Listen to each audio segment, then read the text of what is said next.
Elton John witnesses a black girl being denied service. His reaction shuts down the restaurant. The lunch rush at Bellamy's, an upscale bistro in downtown Atlanta, was in full swing when Sir Elton John quietly slipped through the door. He hadn't planned on stopping here. His schedule was packed with preparations for tonight's charity concert, but his stomach had other ideas. Wearing dark sunglasses and a simple navy blazer, he hoped for a quick, peaceful meal before heading back to the venue. The hostess recognized him immediately, her eyes widening as she fumbled with the menus. "Sir Elton, what an honor," she whispered, leading him to a discreet corner table with a view of the whole restaurant. "Our chef will be thrilled." Elton smiled politely, settling into his seat as the lunch crowd buzzed around him, most too busy with their own conversations to notice the music legend in their midst. He'd just ordered when the commotion near the entrance caught his attention. "I'm sorry, but we're fully booked," the hostess was saying, her voice carrying an edge that hadn't been there moments before. "Perhaps you could try somewhere else?" Elton glanced up to see a young black woman in a tailored business suit, her expression a careful mask of composure despite the obvious slight. She gestured to the reservation app on her phone. "I have a reservation," she replied evenly. "Amara Phillips, table for 2. I'm meeting a client." The hostess glanced nervously around the half-empty restaurant before repeating, "As I said, we're fully booked." Perhaps there was a system error. Something in the hostess's tone made Elton sit straighter, his attention fully captured now. He watched as Amara took a deep breath, maintaining her dignity while a white couple behind her was promptly greeted and seated at a prime table without question. "That reservation was confirmed this morning," Amara insisted, her voice steady but with an undercurrent of frustration that suggested this wasn't the first time she'd faced such treatment. The manager appeared, a tall man with a perpetual frown, who barely looked at Amara as he repeated the hostess's claim. "Perhaps you'd be more comfortable at the cafe down the street," he added, with transparent insincerity. Elton felt a familiar heat rising in his chest, the same fire that had fueled his decades of advocacy and philanthropy. He'd witnessed discrimination before, had fought against it throughout his career, but seeing it unfold so blatantly before him ignited something visceral. His mind flashed to his dear friend and collaborator Kiki D and countless other black artists who had shared their experiences of prejudice with him over the years. As Amara stood her ground with remarkable poise, Elton noticed something that made his heart twist.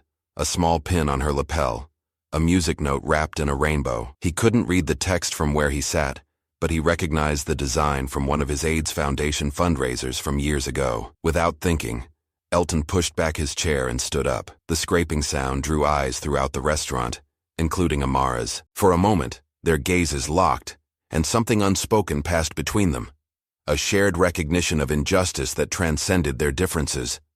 What happened next would not only change Amara's day, but would reverberate through the restaurant, social media, and eventually the city itself. Because Sir Elton John, who had spent a lifetime using his voice for those who couldn't speak up, had no intention of staying silent now. But as he took his first step toward the entrance, he couldn't have anticipated how this ordinary lunch would connect to a painful chapter from his past, or that the woman being turned away would hold a key to a story he thought had been buried decades ago. "Excuse me."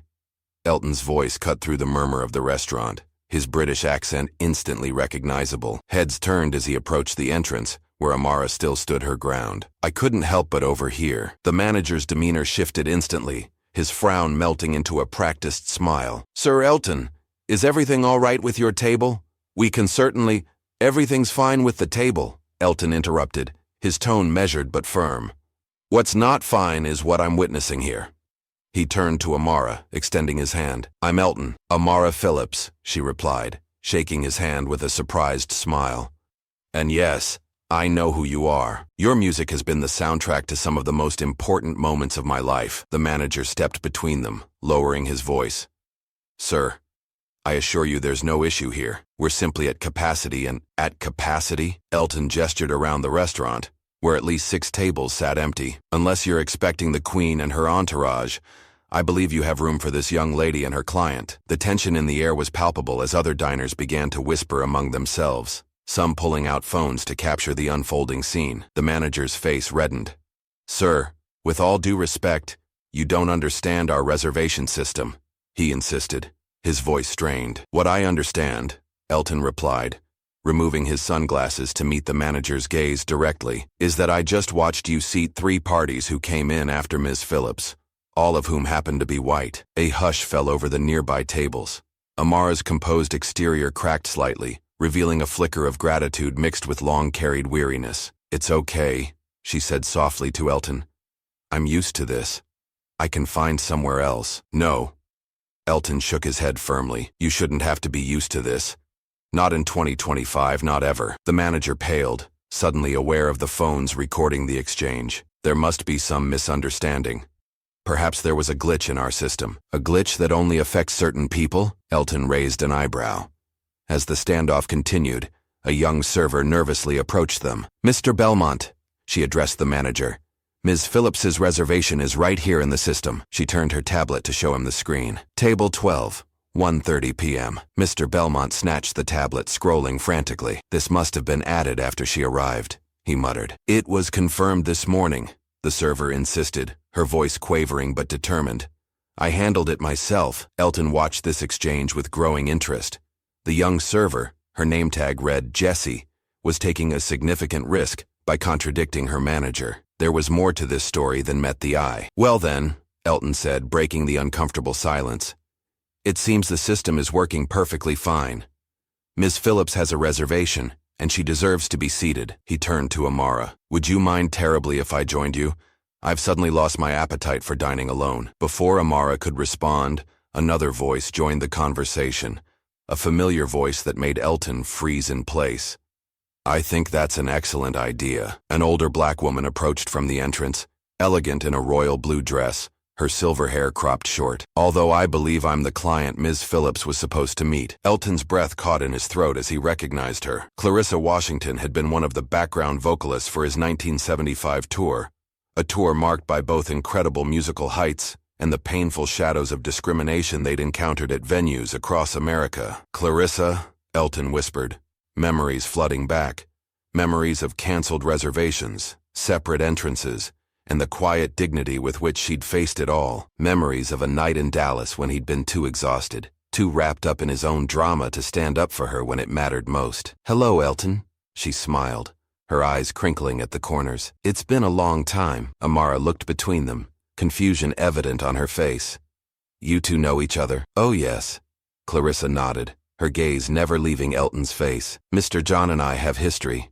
Not all of it pleasant." She turned to Amara. "Though I never told you that part when I asked you to take my case." The manager, sensing he was losing control of the situation, tried once more. "Listen, we can seat you now. It was clearly a misunderstanding." "No," Elton said, his voice suddenly quiet but cutting. "It wasn't a misunderstanding. And I think we all know it." He looked at Clarissa, 50 years of unspoken words hanging between them. "And I think it's time we talked about Dallas." The restaurant had gone completely silent now, every eye on the unfolding drama. No one yet realized that Clarissa Washington wasn't just any client meeting her lawyer for lunch.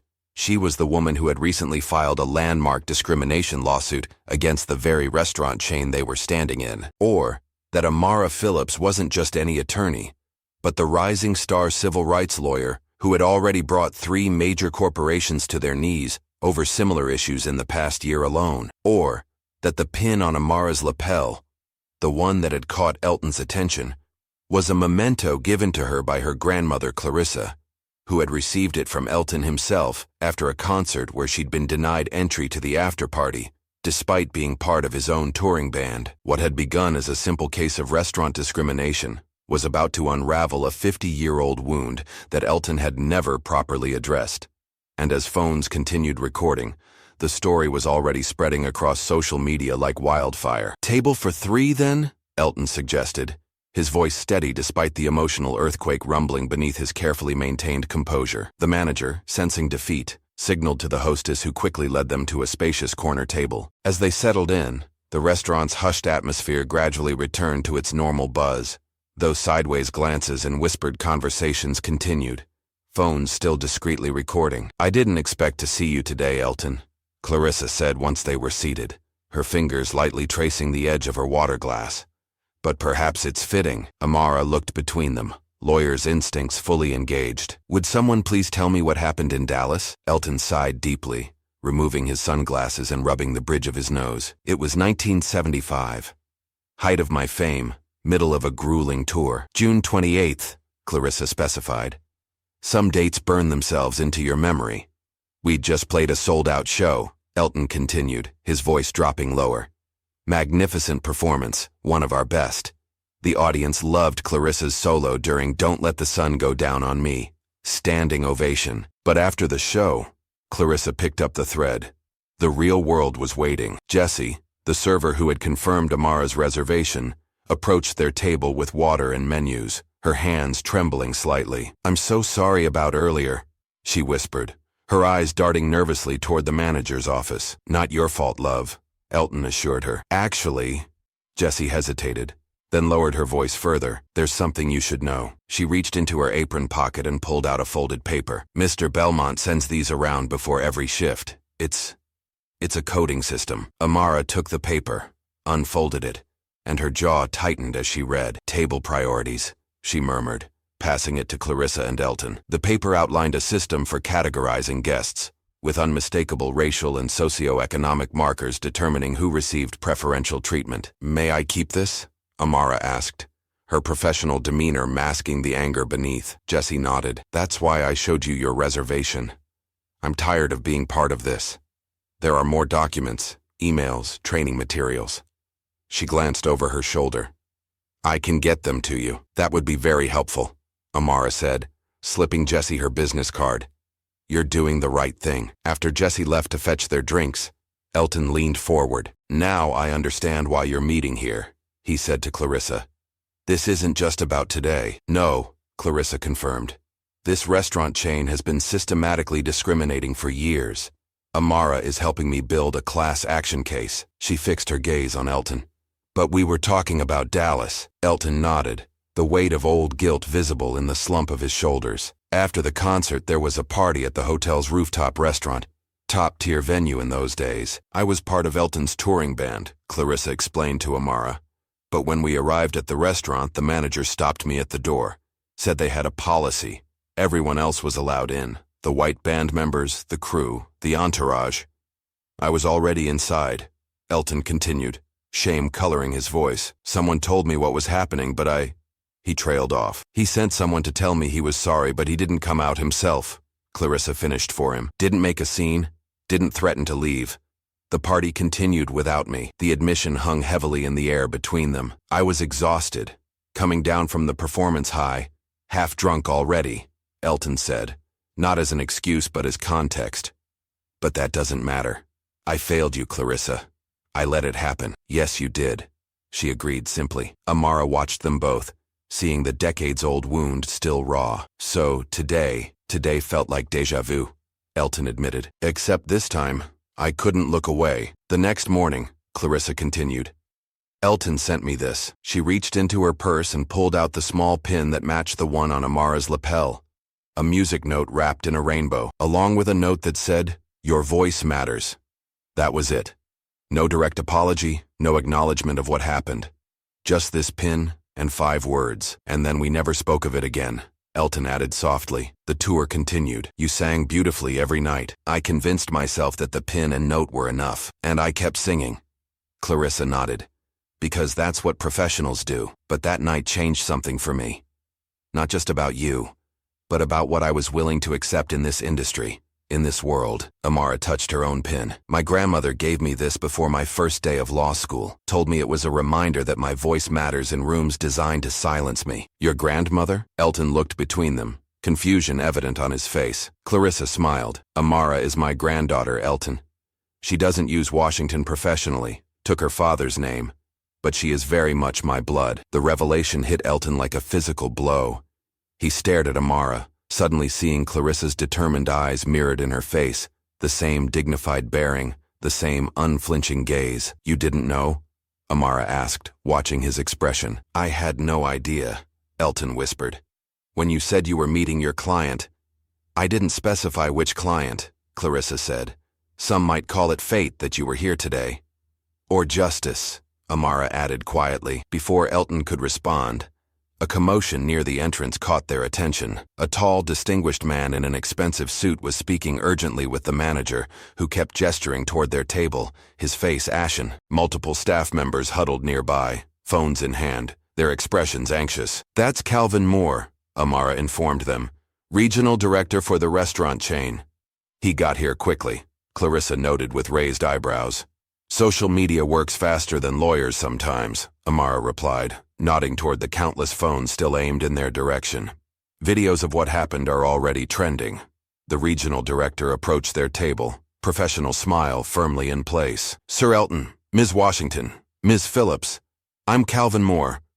I want to personally apologize for any misunderstanding that occurred today. It wasn't a misunderstanding, Elton corrected him calmly. It was discrimination, the same kind Ms. Washington faced 50 years ago when I failed to stand up for her. He looked directly at Clarissa. I won't make that mistake again. Moore's smile faltered. I assure you, our company has strict policies against discrimination of any kind. What happened today was an isolated incident that does not reflect our values. Actually, Amara interjected, sliding Jesse's paper across the table. It appears to be company policy, documented and distributed to your staff. Moore's face drained of color as he glanced at the paper. Where did you get this? This isn't official? Amara finished for him. We have reason to believe it is, and we believe there's more documentation to support a pattern of discriminatory practices. As Moore struggled to respond, Elton rose from his chair, command of the room coming as naturally to him as breathing. Nearly 5 decades in the spotlight had taught him exactly how to capture attention, and now he used that power deliberately. Everyone, he called out, his voice carrying throughout the restaurant without seeming to raise it. May I have your attention for a moment? The room fell silent, all eyes turning to the music legend standing tall despite his years. What Elton said next would not only transform the afternoon but would catapult the incident into national headlines and force a reckoning that was 50 years overdue. But first, he turned to Clarissa, their eyes meeting in a moment of perfect understanding. I should have done this in Dallas, he said quietly. Just for her. I'm sorry it took me 50 years. Block 4. Climax and resolution. The restaurant had fallen completely silent, phones held high to capture what was unfolding. Elton John stood at the center of it all, the spotlight finding him as naturally as it had throughout his storied career. 50 years ago, Elton began, his voice steady and clear, I played a concert in Dallas. One of the best concerts of my life, in fact. And a large part of that was because of this woman right here, Clarissa Washington, whose voice could make angels weep. He gestured to Clarissa, who sat straighter, chin lifted with quiet dignity. After that show, we went to celebrate at an exclusive restaurant. Everyone was allowed in, except Clarissa, and I, to my everlasting shame, did nothing.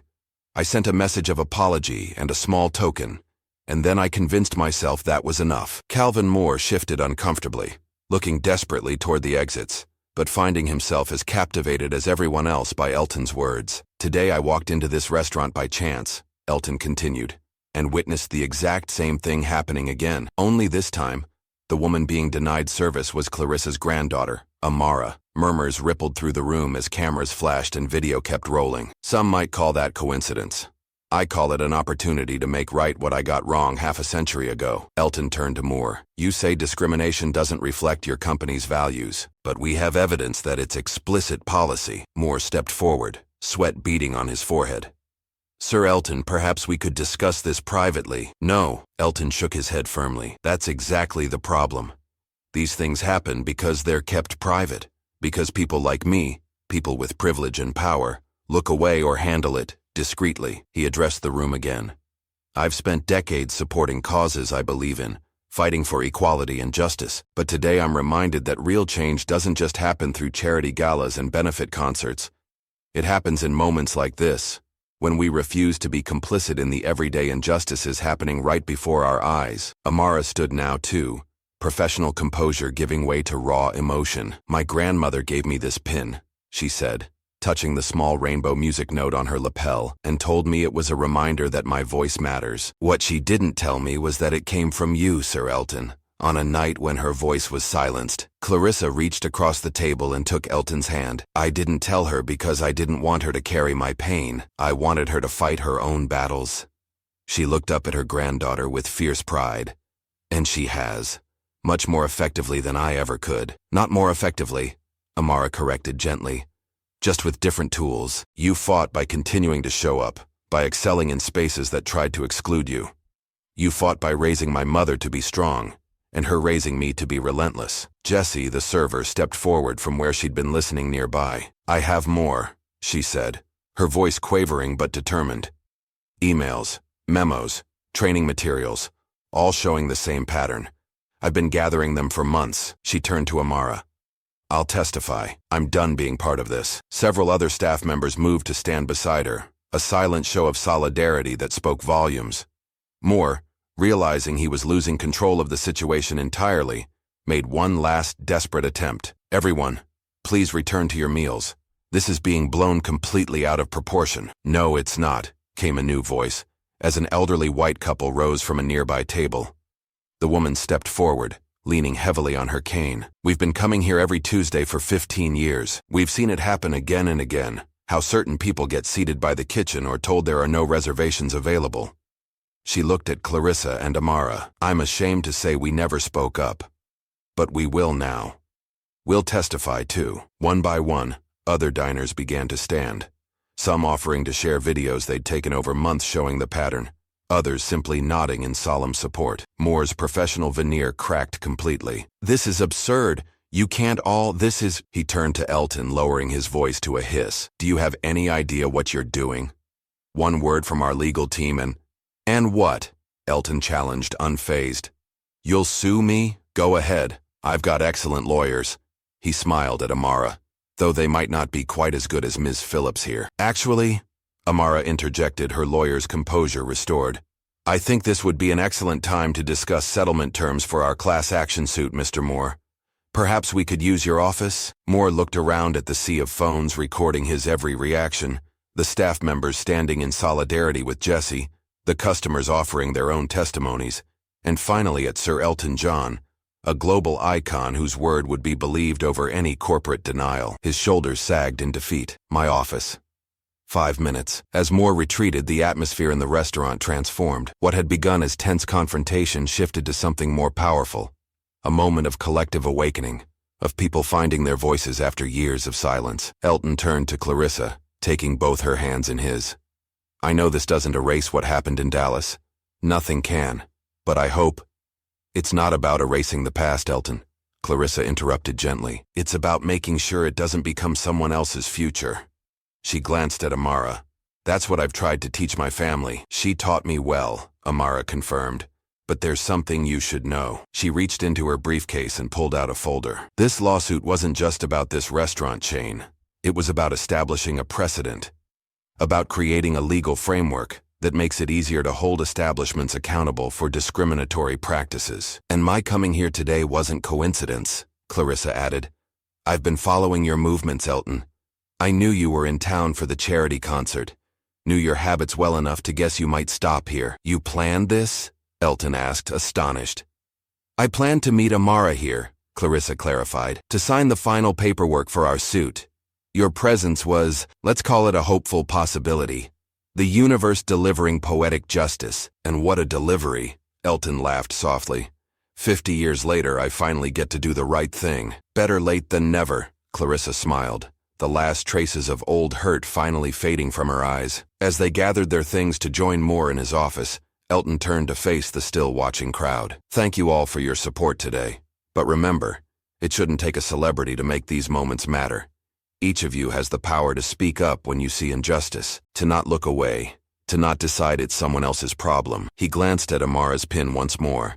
"Everyone's voice matters. Sometimes we just need to be reminded to use it." 3 months later, Bellamy's restaurant chain announced a historic settlement in the class action lawsuit led by Amara Phillips. The terms included not just substantial financial compensation for affected customers and employees, but also a complete overhaul of training protocols and hiring practices, to be overseen by an independent diversity council. The incident became a case study taught in law schools across the country, with Amara Phillips a sought-after speaker on corporate accountability. Jessie, the server who had come forward, used her portion of the settlement to finish her degree in hospitality management, eventually opening her own restaurant with an explicitly inclusive hiring policy and mission statement. But perhaps the most meaningful outcome was much more personal. On the closing night of his charity tour, Sir Elton John invited Clarissa Washington to join him on stage for "Don't Let the Sun Go Down on Me."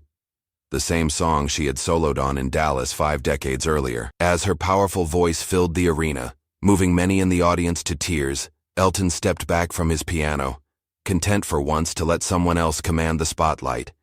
And when they embraced at the song's conclusion, something that had been broken for 50 years was finally healed. Watching from the wings, Amara Phillips touched the small pin on her lapel, a music note wrapped in a rainbow, and smiled. Sometimes justice took time. Sometimes it required famous allies. Sometimes it needed legal action. But in the end, what it always needed most was voices willing to speak up when it mattered. And those voices, as her grandmother had taught her and Elton John had finally demonstrated, truly did matter.